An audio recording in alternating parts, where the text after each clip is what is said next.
Bienvenue dans votre émission Coffre aux idées. C'est avec un véritable plaisir que nous nous retrouvons pour continuer notre étude du livre de Jacques. Cette semaine, nous allons découvrir qui nous sommes. Quelle est notre mission? Avons-nous le droit de juger les autres? Pouvons-nous dire que du bien des autres? Et nous allons discuter avec... qui es-tu? Je suis Saïda. Et toi? Je suis Carole. Bienvenue à vous deux. Nous allons prier avec Carole. Dans la tête. Notre Père Céleste, nous voulons te dire merci pour l'opportunité que tu nous donnes de pouvoir discuter autour de ta parole. Que tu puisses être avec nous, que ton esprit puisse nous guider alors que nous allons discuter pendant ces prochaines minutes et que nous puissions ressortir enrichis, que ceux qui vont entendre aussi cette émission puissent en tirer quelque chose pour mieux te connaître. Garde-nous et fortifie-nous, guide-nous, Éternel, au nom de Jésus et pour la gloire de ton Saint-Nom. Amen. Amen. Donc, nous allons ouvrir la parole de Dieu dans le livre de Jacques, le chapitre 4, et nous allons commencer par le verset 11. Et nous lisons: « Ne parlez point mal les uns des autres, frères. Celui qui parle mal d'un frère ou qui juge son frère parle mal de la loi et juge la loi.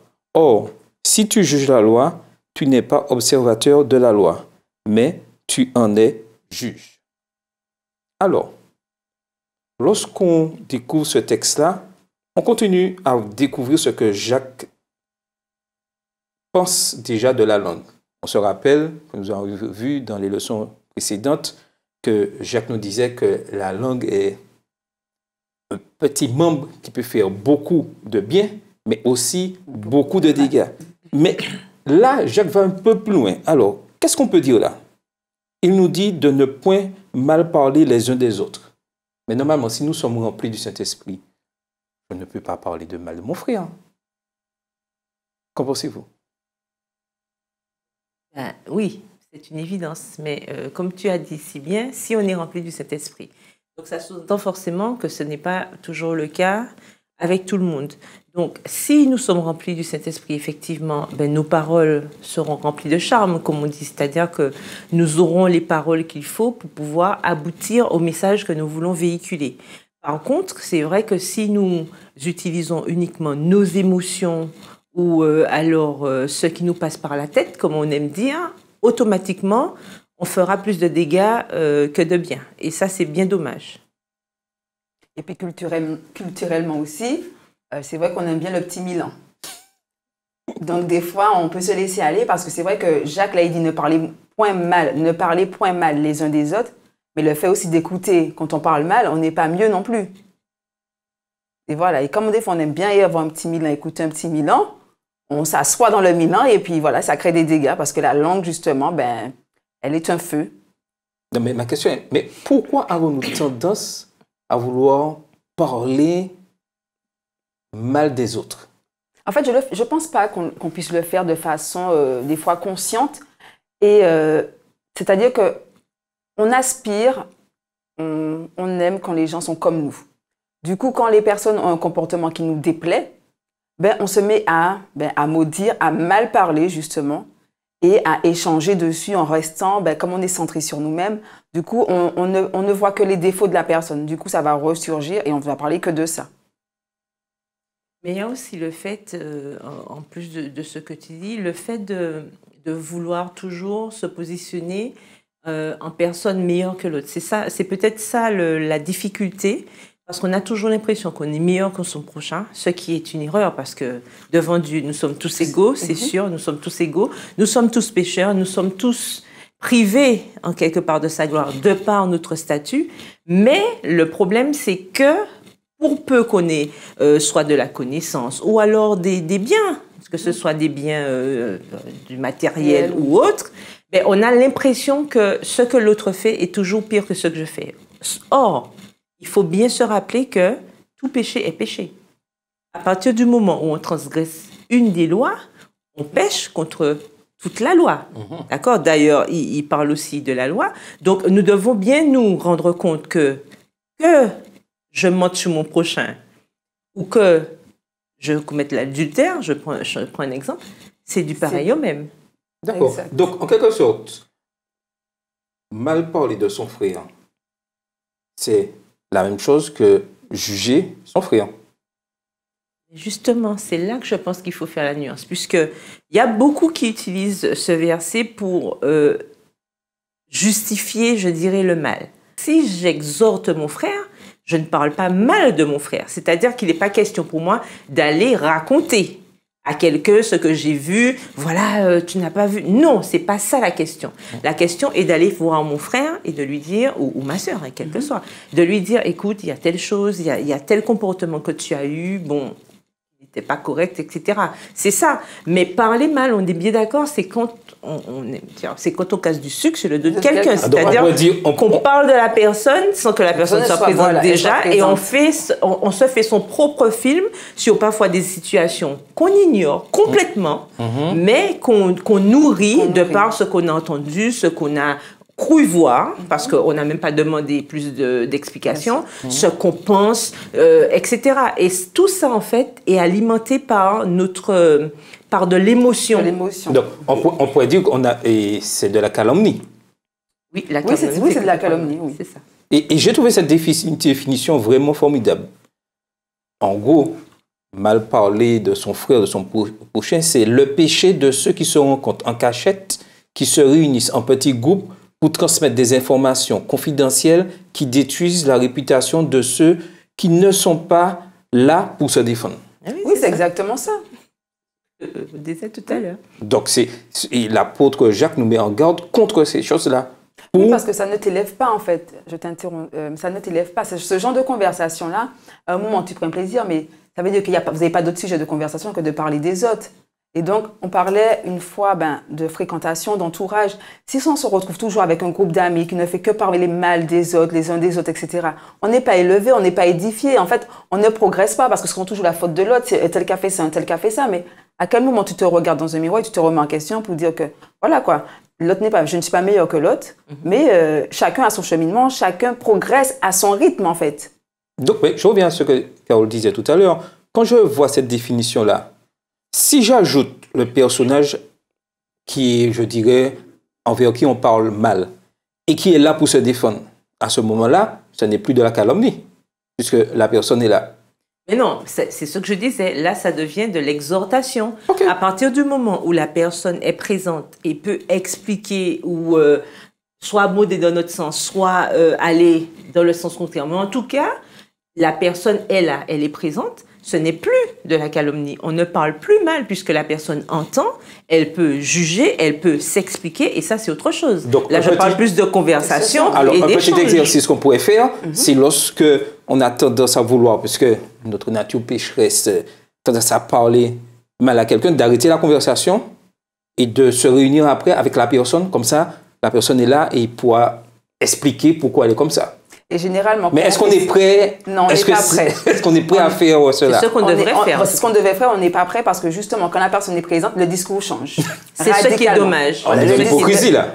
Voilà. C'est ça. Et ça ne devrait pas parce que normalement, si j'aime mon prochain, normalement, je vois que mon prochain court à sa perte ou va... Hein, je prends un exemple. Si je vois qu'il y a un précipice pas loin et que je vois que mon frère va tomber dans le précipice, je ne dis rien. Ce n'est pas une bonne chose. Donc, je suis là aussi, si j'aime mon prochain, pour le sauver. Par contre, il faut que mon prochain soit au courant que je veuille le sauver. Je ne peux pas sauver l'autre si l'autre n'est pas là. Hein. On est bien d'accord. Donc, si j'ai vraiment de bonnes intentions, je ferai les choses comme il se doit. La Bible nous rappelle, je crois que c'est dans Matthieu, que si tu sais que ton frère a fait quelque chose, va vers ton frère. D'accord? Paul aussi nous incite à nous exhorter mutuellement, à aller vers l'autre, à lui dire si quelque chose ne va pas. Donc, c'est ça notre travail. Et c'est à partir de ce moment-là, justement, que ce côté jugement n'aura pas son sens, puisque si la personne, effectivement, est ouverte et comprend que l'autre, c'est parce qu'il m'aime qu'il me dit ça, c'est pas parce qu'il me déteste, c'est pas parce qu'il veut parler mal de moi, puisqu'il me parle à moi.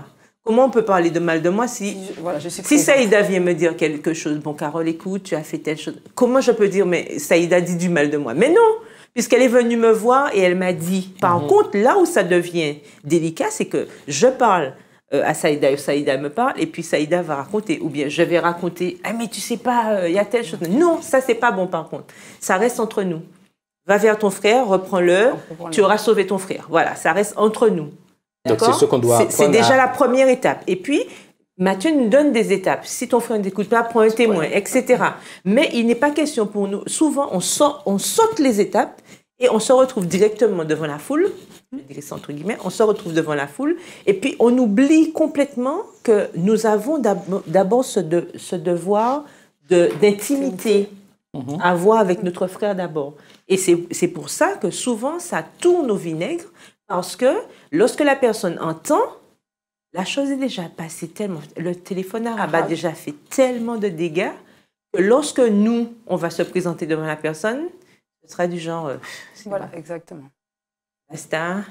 Limite, on ne nous dit pas rien de moi, Satan. Encore un peu, tu dis rien de moi. Là, tu l'as dit, rien de moi. Alors, voilà. Donc, si j'en comprends bien, si je vais voir, par exemple, Saïda, et je lui dis, je conseille ce que tu as fait mal, ça, je ne juge pas Saïda.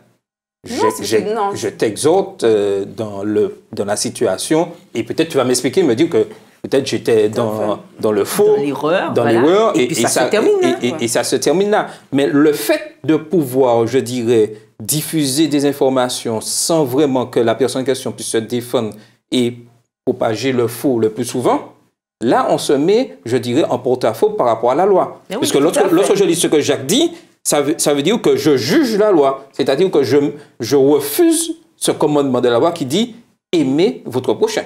Comme toi-même. Comme moi-même. Et puis, c'est quand même marrant parce que même dans le monde, c'est-à-dire que dans les instructions judiciaires, etc., on dit bien que la personne est innocente jusqu'à preuve du contraire. Voilà. Même quand on a des preuves tangibles, on dit que tant qu'on n'a pas prouvé que la personne est innocente. Voilà. Et c'est marrant parce qu'entre nous, en fait, l'autre est forcément coupable.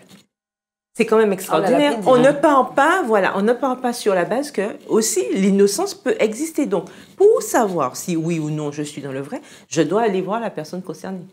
Après, je pense qu'il faut mettre aussi, il faut trouver le juste milieu dans le parler mal et le jugement. Des fois, quand tu parles mal, quand tu dis du mal de ton frère, là, il a exagéré, ce n'est pas forcément du jugement. Et à contrario, on aime bien se complaire dans des situations en se disant, ouais, seul Dieu me juge. Ouais. Je fais ça, mais bon, voilà. C'est ma relation avec Dieu. C'est ma relation avec Dieu, tu n'as rien à me dire, voilà. Donc, tu vois, j'ai vu ma best live et puis voilà, tant pis. Donc, je pense qu'il faut trouver le juste milieu, avoir le discernement avec l'aide du Saint-Esprit pour savoir à quel moment, ben, là, c'est un jugement et là, ça ne l'est pas. Et puis, parfois aussi, il y a ce côté mauvaise foi qui intervient. Et c'est ce qui est dommage aussi, parce que quand on fait preuve de mauvaise foi, automatiquement, dès qu'on va entendre quelque chose, ce sera un jugement.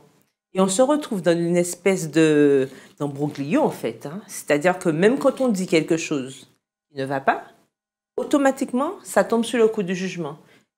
Attention, c'est dangereux, puisqu'il ne faut pas oublier qu'en tant qu'enfant de Dieu, l'Éternel nous a donné des jalons. Il nous a donné sa parole. Il nous a donné ses commandements, il nous a donné quand même de quoi savoir si oui ou non on est dans le vrai ou pas. Donc à partir du moment où on trouve des excuses pour justifier qu'on ne respecte pas la volonté de Dieu, ça devient un peu tendancieux, sous couvert de jugement. Attention à ne pas tomber justement dans cet excès. Hein, on passe d'un extrême à l'autre. Bon, il faut rien me dire et tout, mais en même temps, si on ne te dit rien, que tu cours à ta perte, on va où? Après, tu vas dire qu'on ne t'a pas aidé. Non. Il faut savoir. Tout à fait. Donc, mais je fais un petit saut rapide et jusqu'au verset 17 et de Jacques. Et ça m'interpelle un peu par rapport à ce qu'il dit. Si donc quelqu'un sait comment faire le bien et ne le fait pas, ils seront coupables de péché. Attends, ça veut dire que si je sais que je dois exhorter ma soeur et que je ne le fais pas, je commets un péché? L'autre fois, on disait que Jésus a eu des mots durs. Et Jacques, quand j'ai lu la leçon, même quand il disait vous êtes une vapeur qui paraît pour peu de temps. Et quand tu lis ça, tu te dis waouh, combien de fois j'aurais pu faire le bien et je ne l'ai pas fait. Parce que des fois, on se dit c'est plus facile de. C'est Paul qui le disait, hein, je fais les choses, Je ne fais pas le bien que je veux, mais je fais le mal. Voilà. Et des fois, bon, on sort ce verset-là, tout va pour se justifier. Mais quand tu sais faire ce qui est bien et tu ne le fais pas, tu commets un péché, ça m'a vraiment marqué. Je me suis dit, waouh, où j'en suis, moi? Ou alors on dit que la chair est faible, l'esprit bien disposé. Mais en fait, c'est pour se justifier. On sait, je des excuses. On sait, je des excuses. Voilà, c'est ça. C'est la facilité. Donc, si je comprends bien, si je dois, par amour pour mon frère, lorsque je vois mon frère dans une difficulté, je dirais au niveau du péché, je dois, parce que j'aime mon frère, aller l'exhorter. Oui. Oui, avec toute amour, avec un esprit de douceur, avec un esprit de douceur. Si l'Éternel t'inspire pour dire la chose, c'est vrai que parfois, mais parfois aussi, on peut avoir des contre-coups. Hein. Oui. On peut avoir des contre-coups. Moi, je me rappelle de cet épisode. Effectivement, Charles et moi, justement, on avait eu l'occasion d'exhorter une jeune qui allait, qui faisait un choix qui n'était pas le bon et tout.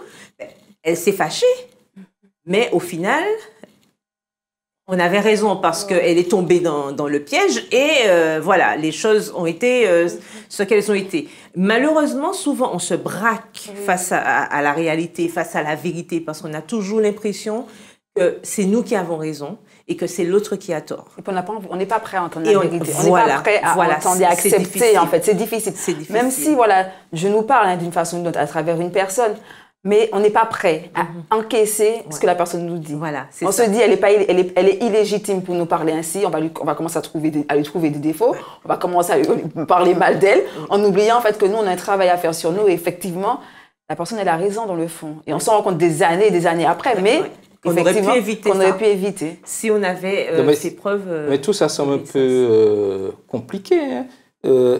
Si je décide de rester là, dire, bon, ben ça, c'est l'affaire de Saïda et de Carole. Tu fais comme Pilate, tu te laves les mains.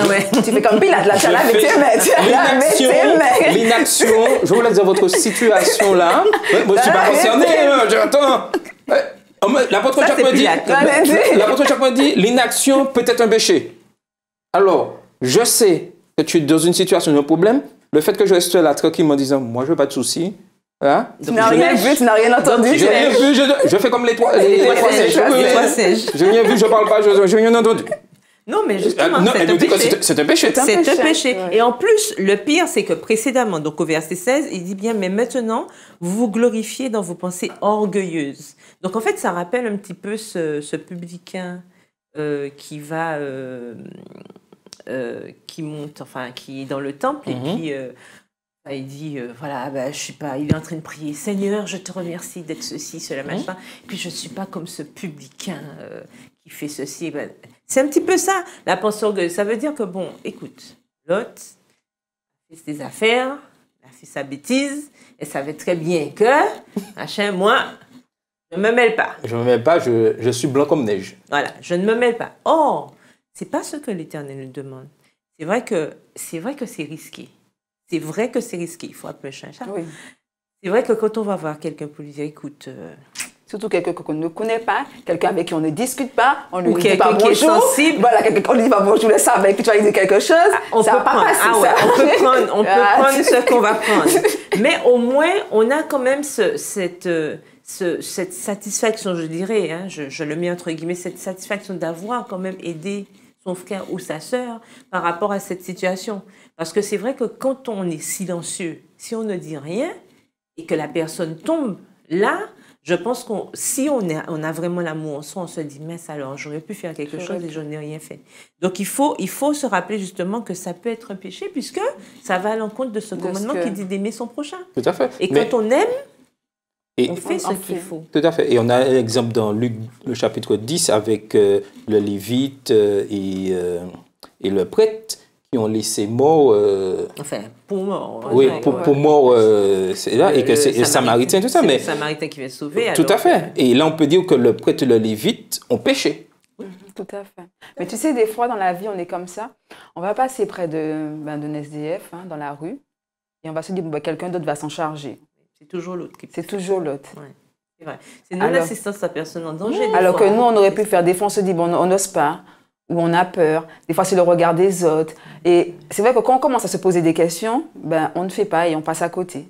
C'est pas quelque chose qui est facile, hein, parce que franchement, on a du travail à faire sur Non, mais c'est vrai qu'on est toujours en train de se dire, l'autre va faire, l'autre va s'arrêter, l'autre va appeler, donc moi je suis pressée, etc. C'est le moi qui est en avant, et puis bon, on laisse un peu l'autre sur le côté, et Jacques nous le rappelle bien quand même. Oui. Quand on peut faire, faisons-le quand même. Et Jésus, on voit Jésus aussi dans cette parabole aussi de Luc 12, verset 47, où le serviteur infidèle qui a été puni plus sévèrement parce qu'il connaissait la volonté de son maître.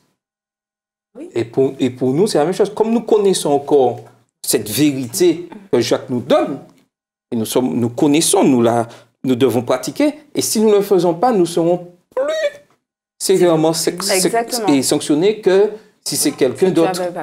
Et puis, il y a autre chose aussi qu'on a vu dans la leçon, je trouve qui était intéressante, c'est cette façon que nous avons à toujours dépendre de Dieu.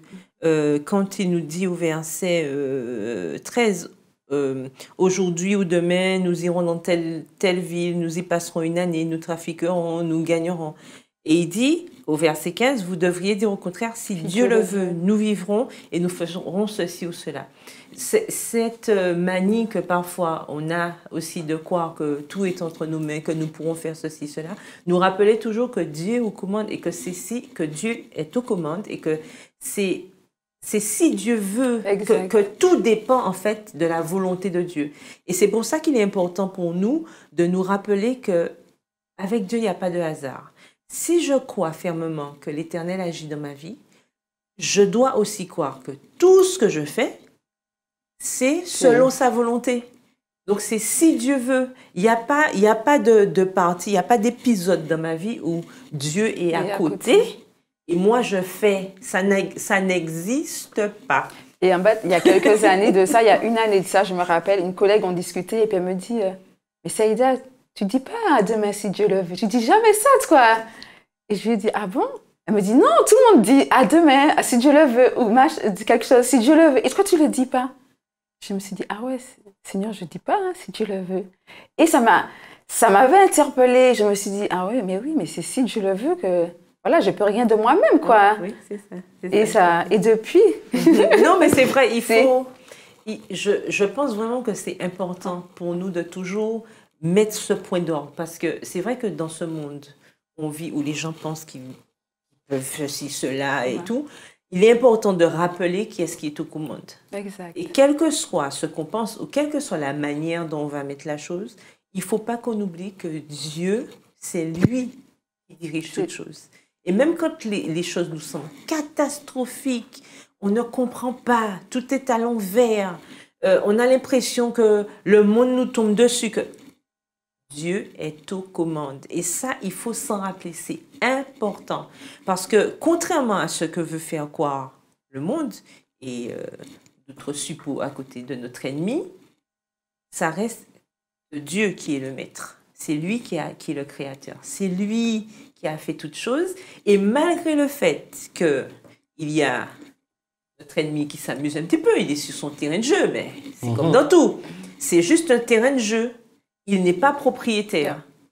Et ça, il faut que les choses soient bien claires. Et à partir du moment où ça devient clair dans notre tête aussi, notre façon d'être et notre façon d'agir, justement, ça nous met en position de,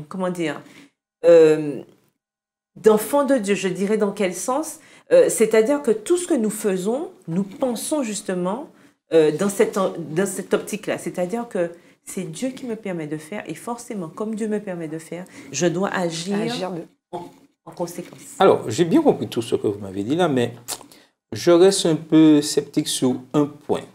Alors, Jésus nous dit de ne pas nous inquiéter pour le lendemain.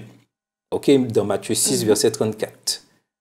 Alors, je pourrais me dire tranquillement, est-ce que cela veut dire que la planification est quelque chose de diabolique? Non, elle n'est pas... Puisque Dieu m'a dit...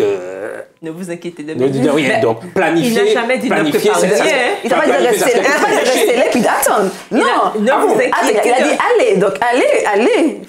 Donc, il faut aller quand même. Il ne faut pas rester là assis dans une oisivité. Tu es là et puis tu vois que ça se passe. Non, non, il t'a pas dit ça d'être sur ça toute ta vie. Non, il faut se lever, il faut aller, il faut planifier des choses, il faut voilà, mettre en œuvre des choses. En plus, alors c'est quoi le problème? Non, mais le sage disait bien, enfin, on lit dans l'Ecclésiaste, tout ce que ta main trouve à faire, aujourd'hui, fais-le. Car il n'y a il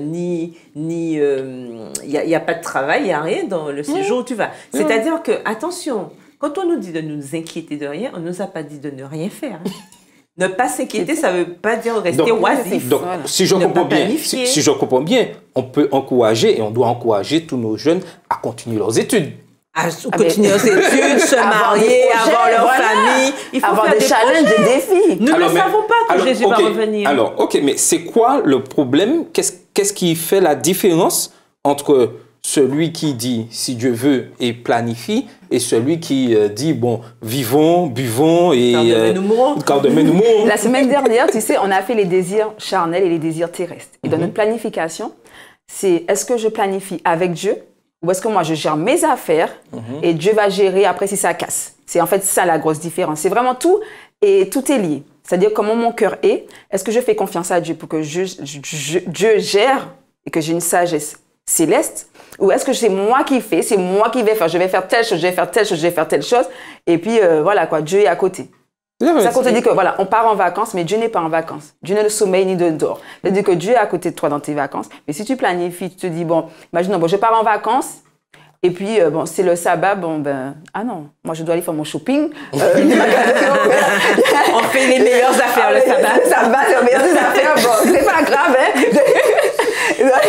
Et puis, c'est vrai, et puis il y a aussi ce côté, quand je planifie, est-ce que dans quel esprit je fais ça? C'est-à-dire, comme là, on a parfois déjà, on se précipite pour se marier parce que, bon, on a envie d'essayer ça avant que Jésus revienne. 2 jours plus tard, il n'y a plus de mariage. Enfin, je veux dire, si on fait des planifications, si on fait des plans en oubliant que nous sommes pèlerins sur cette terre, que nous sommes de passage. La terre pour nous n'est que transit, puisque Dieu nous a promis que Jésus reviendra nous chercher. Pas vrai? Donc nous sommes en transit. Un transit plus ou moins long en fonction, puisque nous ignorons le jour et l'heure, mais il n'empêche que si nous planifions dans cette optique-là que je fais mes projets, si Dieu veut, comme on a dit, mais j'irai jusqu'à la limite que Dieu va me permettre d'aller. Je ne sais pas quand il va revenir, mais je suis sur cette terre et je dois vivre. Lorsque Adam et Ève ont été sur terre, ils ont dû travailler, ils ont dû, voilà, croisser, multiplier, remplisser la terre, etc. Bon, on me dira aujourd'hui la terre est bien remplie, c'est sûr. C'est sûr qu'ils ont accompli la mission. Néanmoins, je veux dire que ça continue. La vie continue. Tant qu'il y a de la vie, il y a de l'espoir. Tout à fait. On connaît cet adage. Donc, on doit continuer. Tant que Dieu nous donne, parce que c'est Dieu qui donne le vouloir et le faire, tant que Dieu nous donne la force, tant qu'il nous donne les opportunités, il faut aller de l'avant, puisque ce que nous avons, c'est Dieu qui donne. Donc, ce que nous devons surtout retenir aujourd'hui, nous sommes déjà arrivés à la fin de notre rencontre et le temps passe très vite. Une chose que je pense que nous devons vraiment comprendre, que en tant qu'enfants de Dieu, nous devons adapter nos plans afin de reconnaître le Créateur dans tout ce que nous faisons. Et ça, c'est capital pour nous en tant que jeunes. Il essaie bien d'établir des plans, mais toujours mettre Dieu à la première place. Si le Seigneur veut, il me permettra de faire. S'il le veut, nous continuons à vivre. Nous ferons ceci, nous ferons cela. Les plans, chers jeunes, c'est quelque chose d'important. Il faut faire des plans. Ce n'est pas parce que nous mettons Dieu à la première place que nous servons, que nous devons rester là à attendre. Nous devons être dans l'action. L'inaction, refuser d'étudier pour dire que le Seigneur revient, je n'ai rien à faire, c'est aussi un péché. Évidemment. Quand est-ce qu'il revient? Tu sais, toi? Non. Bon, d'accord. Nous non plus. Exact. Donc, je dois être dans l'action. S'abstenir, je continue. Tout à fait. Donc, l'important d'être doux et humble de cœur dans tout ce que nous faisons. Et ça, c'est très important. Et nous comptons sur vous, chers jeunes. Soyez dans l'action et vous verrez des choses formidables dans vos vies. C'était votre émission Coffre aux idées.